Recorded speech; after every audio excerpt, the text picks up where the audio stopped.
نائمہ ان لوگوں کو دیکھتی رہی یہاں تک کہ وہ نگاہوں سے اوجھل ہو گئے۔ اثر بھی اب اس سمت دیکھ رہا تھا۔ ان کی نگاہوں سے اوجھل ہونے کے بعد وہ نائمہ کا ہاتھ پکڑ کر آہستہ آہستہ چلنے لگا۔ ساتھ ساتھ مناظر بھی بدل رہے تھے اور اثر ان پر تبصرہ بھی کرتا جا رہا تھا۔ اب انسانی تاریخ کا بدترین دور شروع ہو رہا ہے۔ ابھی تک ہم زمانہ قبل از تاریخ میں تھے۔ اس دور میں بستیوں کے لوگ گمراہ ہو کر شرک اختیار کر لیا کرتے تھے، مگر اب انسانیت دور تہذیب کے عروج کی طرف بڑھ رہی ہے۔ بستیاں بڑی بڑی بادشاہتوں میں بدل رہی ہیں۔ شرک اب ریاست کا دین قرار پا چکا ہے۔ ہر طرف بادشاہ جھوٹے خداؤں کے نام پر حکومت کر رہے ہیں۔ پروہت اور پجاری انہیں اخلاقی جواز دیتے ہیں۔ یہ لوگ عوام کو ظلم اور تہمات کی دوہری زنجیروں میں پوری طرح جکڑ چکے ہیں۔ اخلاقی فساد اپنی آخری انتہا کو پہنچ رہا ہے۔ اللہ کے پیغمبر مختلف علاقوں میں اٹھ رہے ہیں، مگر کوئی ان کی بات نہیں مان رہا۔ ہر طرف شرک اور فساد پھیل چکا ہے۔ شرک چونکہ حکمرانوں کا دین بن چکا ہے اور پوری ریاست اس کی حفاظت پر مامور ہے، اس لیے ایک اللہ کا نام لینے والوں کو فوراً مار دیا جاتا ہے۔ اس صورتحال میں اللہ تعالی ہدایت کے لیے ایک نئے منصوبے کا آغاز کر چکے ہیں۔ اثر ایک لمحے کو رکا۔ نائمہ کو یہ لمحہ بہت طویل لگا۔ وہ فوراً پوچھ بیٹھی، یہ منصوبہ کیا ہے؟ اب ابراہیم علیہ السلام کو اٹھایا گیا ہے۔ انہوں نے پہلے اپنے ملک عراق اور پھر اپنے ارد گرد کی متمدن دنیا میں ہر جگہ گھوم کر توحید کی منادی کی، مگر ان کی دعوت اس طرح رد کی گئی ہے کہ تاریخ میں کوئی دعوت اس طرح رد نہیں ہوئی۔ ان کے حصے میں سوائے ان کی بیوی سارہ اور بھتیجے لوط علیہ السلام کے اور کوئی مومن نہیں آیا۔ اللہ تعالیٰ نے فیصلہ کیا ہے کہ ان کے بھتیجے لوط علیہ السلام رسالت کے کام کو جاری رکھیں گے۔ انہیں فلسطین کے ایک انتہائی خوشحال علاقے صدوم کی طرف بھیجا گیا ہے، جبکہ ان کی بیوی سارہ کی اولاد سے دنیا کے مرکز یعنی مشرق وسطی میں خدا پرستوں کی ایک پوری قوم پیدا کی جائے گی جو شرک کے خلاف جہاد جاری رکھے گی۔ اور حضرت ہاجرہ اور اسماعیل علیہ السلام؟ نعمہ نے سوال کیا تو اثر نے وضاحت کی، ہاں، بی بی ہاجرہ علیہ السلام حضرت ابراہیم کی بیوی اور حضرت اسماعیل کی والدہ ہیں۔ یہ دونوں مخلصین عرب کے بنجر صحرا میں بسا دیے گئے ہیں کہ قیامت سے قبل توحید کا آخری دفاعی مورچہ یہی ہوگا۔ اسماعیل علیہ السلام کی اولاد سے وہ آخری رسول اور وہ امت اٹھے گی جو قیامت تک توحید کا علم لیے کھڑی رہے گی، جبکہ تہذیب کے مرکز میں خود ابراہیم علیہ السلام فلسطین میں توحید کی شمع کی حفاظت پر مامور ہیں۔ تو کیا اب کوئی رسولوں کی بات نہیں سنتا؟ کوئی توحید پر قائم نہیں رہا؟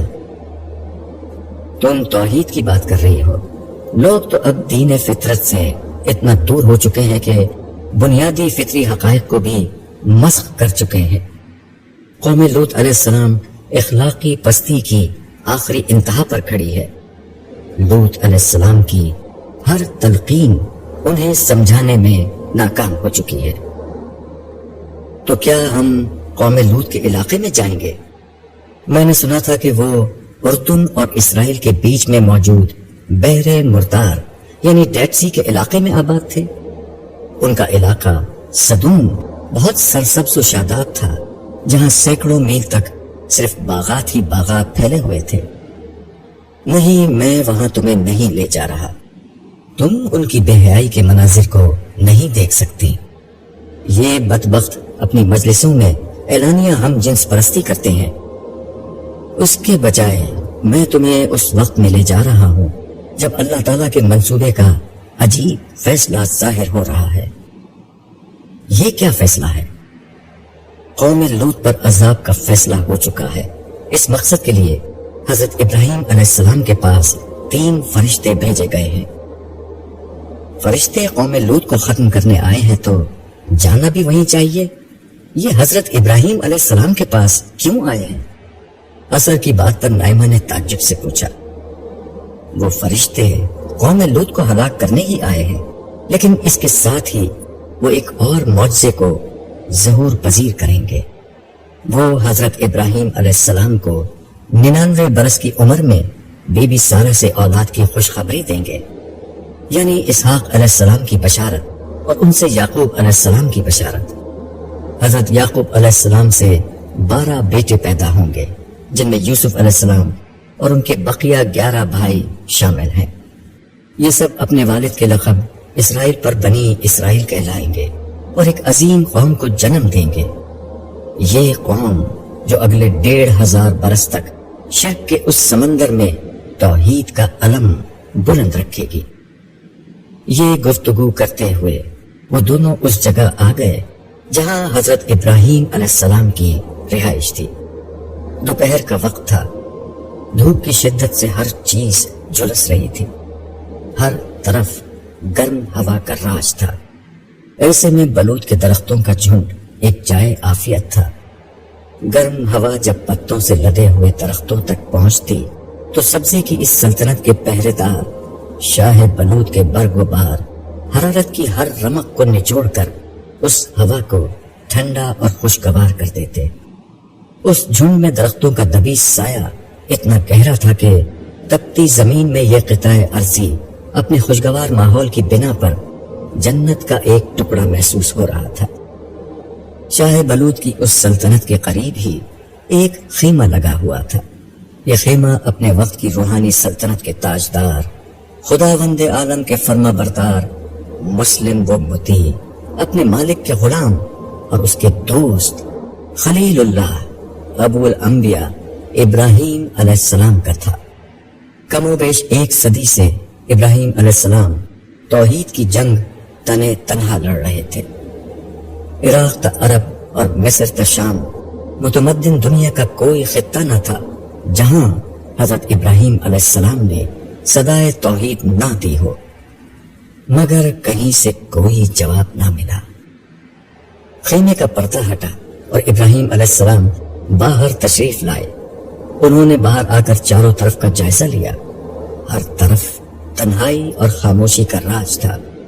بس کبھی کبھار کسی مویشی، کسی پرندے کی آواز زندگی کا احساس دلاتی۔ زندگی کی سب سے بڑی علامت بچوں کی آواز سے ابراہیم علیہ السلام کا خیمہ خالی ہی تھا۔ وہ اپنے اکلوتے بیٹے اسماعیل کو حکم الہی پر مکے کی بنجر وادی میں بسا چکے تھے کہ خدا کا گھر آباد رہے، چاہے اپنا گھر ویران ہو جائے۔ بڑھاپے کی انتہا کو پہنچنے کے بعد اس گھر کی ویرانی دور ہونے کے تمام امکانات ختم ہو چکے تھے۔ آسمان نے ایسی قربانی کہاں دیکھی تھی؟ ابراہیم علیہ السلام نے آسمان کی طرف سر اٹھا کر دیکھا۔ ان آنکھوں میں ہمیشہ کی طرح شکر گزاری اور محبت کا پیغام تھا۔ کسی شکوے شکایت کا ان آنکھوں میں کیا گزر ہو سکتا تھا؟ ان کی نگاہیں آسمان سے واپس لوٹی تو دیکھا کہ سامنے جھنڈ کے نیچے 3 اجنبی کھڑے ہیں۔ ان اجنبیوں کو دیکھ کر بے اختیار ابراہیم علیہ السلام کی زبان سے نکلا، مرحبا، ہم پر ہمارے مالک کی یہ عنایت کہ مہمانوں کے قدم ہمارے گھر کی طرف اٹھیں۔ یہ کہہ کر وہ آگے بڑھے اور ان اجنبیوں کے پاس پہنچے ہی تھے کہ انہوں نے دور سے انہیں دیکھ کر سلام کیا۔ حضرت ابراہیم علیہ السلام نے سلام کا جواب دیا اور فرمایا، اس سے بڑا اللہ کا کرم کیا ہو سکتا ہے کہ آج ہمارے گھر پر اللہ کی یہ رحمت ہوئی ہے۔ آپ حضرات میرے گھر تشریف لائیے، میں آپ کو منزل کی طرف ہرگز نہیں جانے دوں گا جب تک آپ میرے ساتھ کھانا تناول نہیں فرما لیتے۔ اجنبیوں میں سے ایک نے مسکراتے ہوئے جواب دیا، ہمیں بھی آپ کے ساتھ بیٹھ کر بہت خوشی ہوگی۔ حضرت ابراہیم علیہ السلام ان مہمانوں کو ساتھ لے کر اندر آ گئے، پھر گھر کے اندر جا کر خادم سے کہا، مہمانوں کے لیے اپنے مویشیوں میں سے سب سے زیادہ صحت مند بچڑا ذبح کرو۔ حضرت ابراہیم علیہ السلام کی اہلیہ حضرت سارہ بھی وہیں تشریف فرما تھی۔ آپ نے ان سے مخاطب ہو کر کہا،